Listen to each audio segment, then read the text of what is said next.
When the world turned its back on him, when the weight of the world threatened to crush him, everyone walked away, except one. His 17-year-old daughter who stood by his side. I'm supposed to feed him. I'm supposed to help him when he needs to go to the toilet, though he can't walk. Meet the young hero of our story.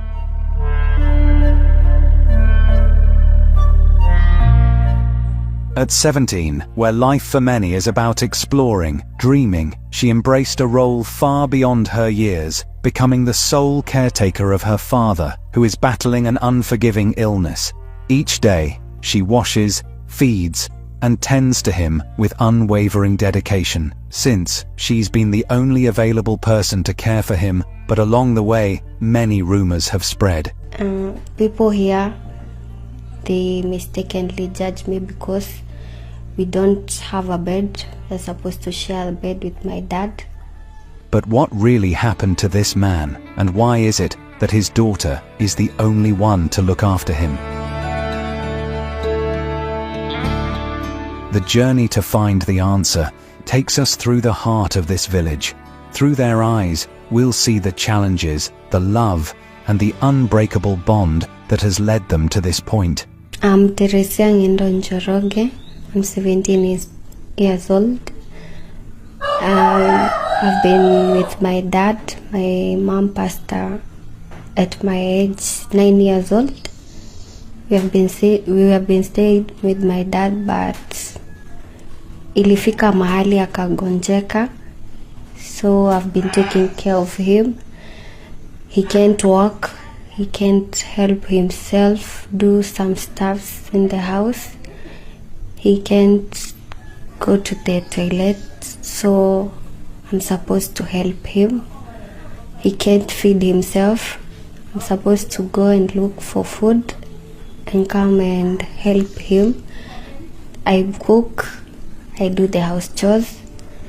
I'm supposed to feed him. I'm supposed to help him when he needs to go to the toilet, though he can't walk.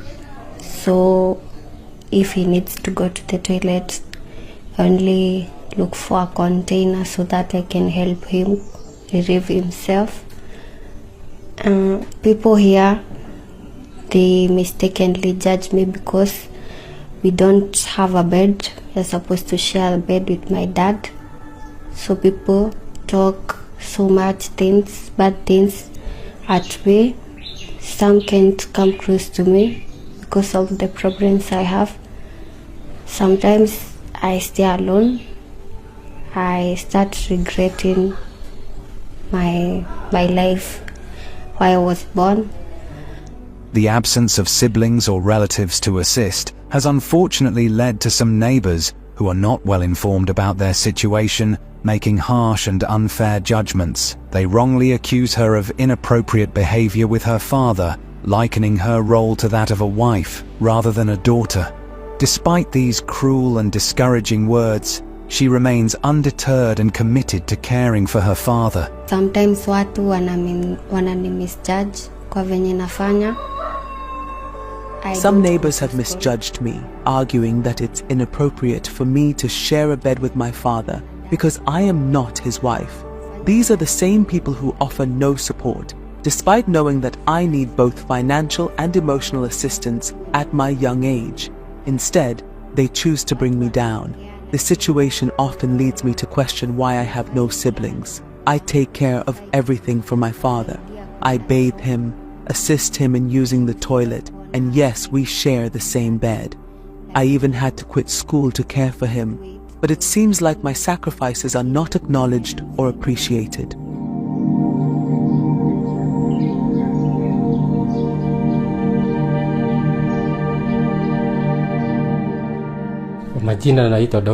My name is Dominic Nkubi, and I live in this neighborhood. I often come to support this elderly man, always trying to provide the best assistance I can. Instead of spreading rumors, I wish people would offer their help and support to this young girl who clearly needs it. Building a house for her and her father would give them the space they need and allow them to stop sharing a bed.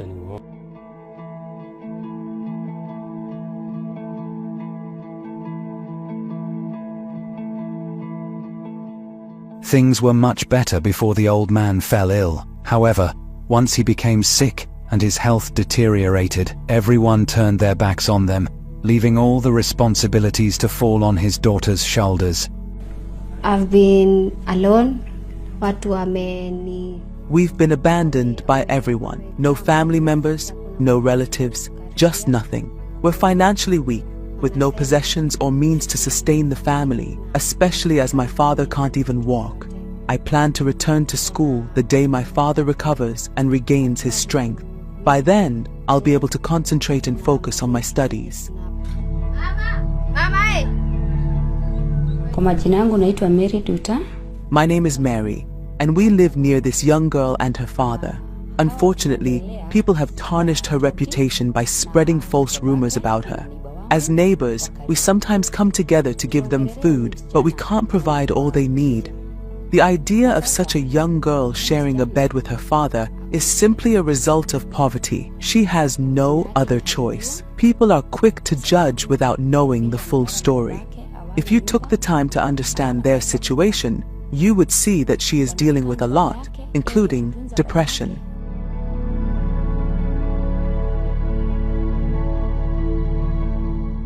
One of the major challenges faced by this teenager is bullying, which has significantly complicated matters. It's believed that this has contributed to her lowered self-esteem, affecting the 17-year-old deeply and limiting her willingness to go out. Now she spends most of her time indoors, a stark contrast to her life before these issues began. Msichana ako na shida mingi. I think she has been so unlucky since young. Growing up without her mother and being raised by her grandmother wasn't that bad. But then her grandmother also died due to old age. Her available father also became sick. He is so ill, yet no one knows what he is suffering from because he has never gone to the hospital for a diagnosis. We're afraid that things might keep getting worse. I would ask anyone who is watching us to help and send support. They need money for the father's treatment, and they have no bed or bed covers. The house is too old and might fall anytime soon, and whenever it rains, water goes inside.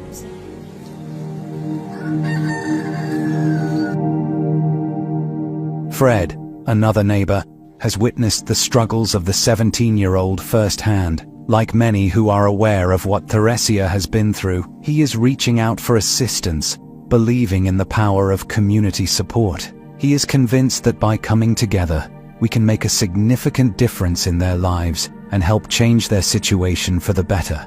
Majina naitwa Fred kwa Nyaro Kagoi. Offering Theresia and her dad a house, even a small one, could greatly assist them. It would provide a safe haven, relieving them of the burden of rent and giving them some peace and stability. If the house had 2 rooms, it would also shield them from the unwarranted noise and criticism of people, allowing them to live with more dignity and less stress. Nimtafutie chakula, nimtafutie. I am pleading for assistance. As you can see, I am extremely young, far too young to be placed in this position of bathing him, clothing him, and even sharing a bed with him. This goes against the norms of our culture, but I have no other choice or support system. We lack sufficient food, a proper home, furniture. We have virtually nothing that constitutes a true home. Most concerning of all, I am unable to attend school, putting my future prospects at stake. I find myself in these dire circumstances, although there is no fault of my own.